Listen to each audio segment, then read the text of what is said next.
Thank you very much. Monica, you're up.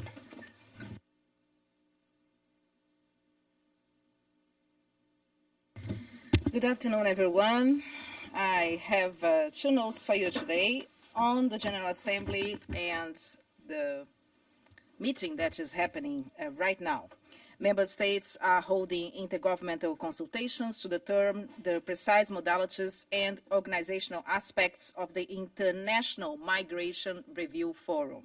The first review forum is scheduled to take place in 2022, following the adoption of the Global Compact for Safe, Orderly, and Regular Migration in December.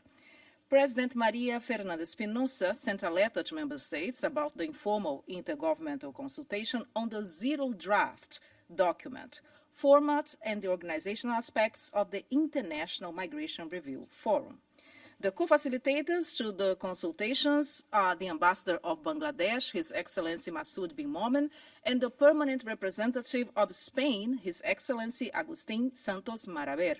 Member states will discuss how to strengthen the overall effectiveness and the consistency of the follow-up and later review its implementation progress, among other topics. More information on our website.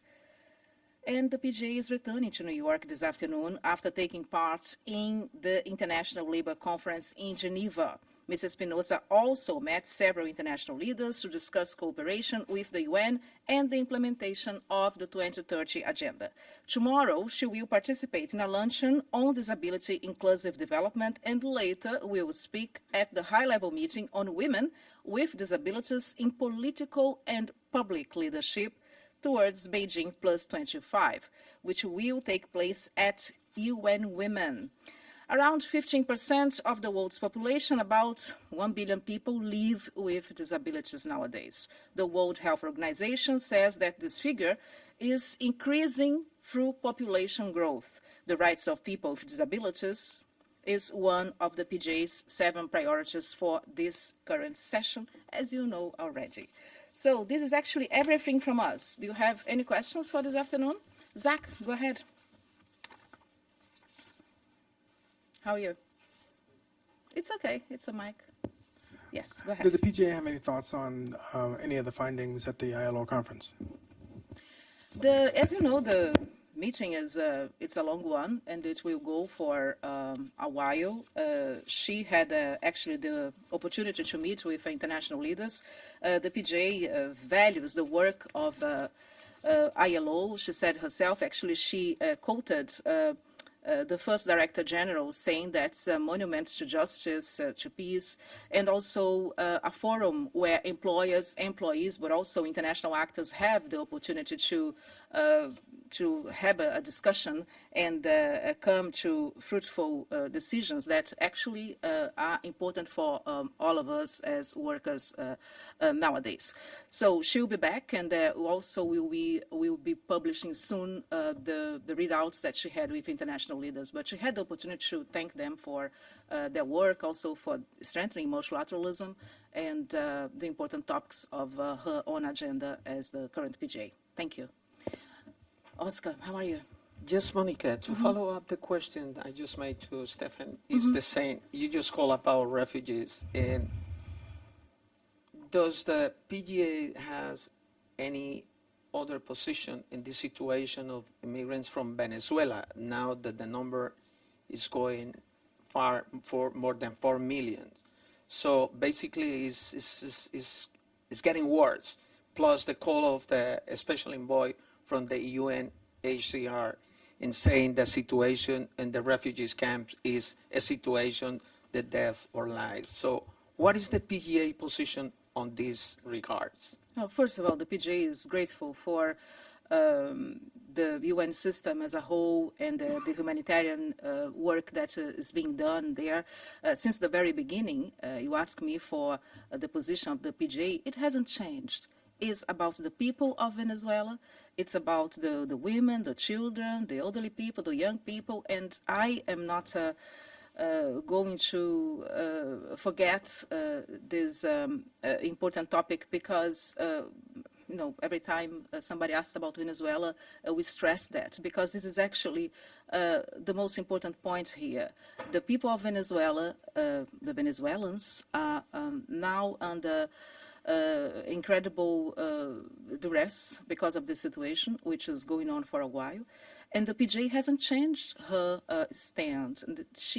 What she says is that there should be an urgent dialogue and a constructive dialogue that will lead to a political solution. She said before, there is no military solution for Venezuela. The solution comes from political, from negotiation, from a point of view, and from a constructive dialogue, a dialogue that will lead to building trust among the parties, which are, as we see from the reports, getting further away from each other. And she fully supports the attempts and the efforts, I would say, that have been made in order to bring all parties to a negotiating table. You will remember that when we had a few weeks ago the news on both parties going to Norway to discuss and to try start a constructive dialogue, the PJ was very supportive. She's also very supportive of international actors, of groups, regional groups, which are trying to help with the situation. And to summarize, there is no military solution for Venezuela. The solution is political, and the sooner the better in order to address the terrible crisis and situation which Venezuelans are going through right now as we speak. Thank you. Hamid. Since the mandate of UNRWA coming from the General Assembly, is the PGA prepared to get involved in the donors conference on the 25th and 26th? Is she inviting member states? Is she involved in any way in planning for this conference? Would she attend the conference and speak also? Thank you. I will have to look into it in regard of travel plans and also her participation. You will remember that the PGA has been also grateful for countries which are contributing to UNRWA and to the work of UNRWA, and to help solve the financial crisis which took place.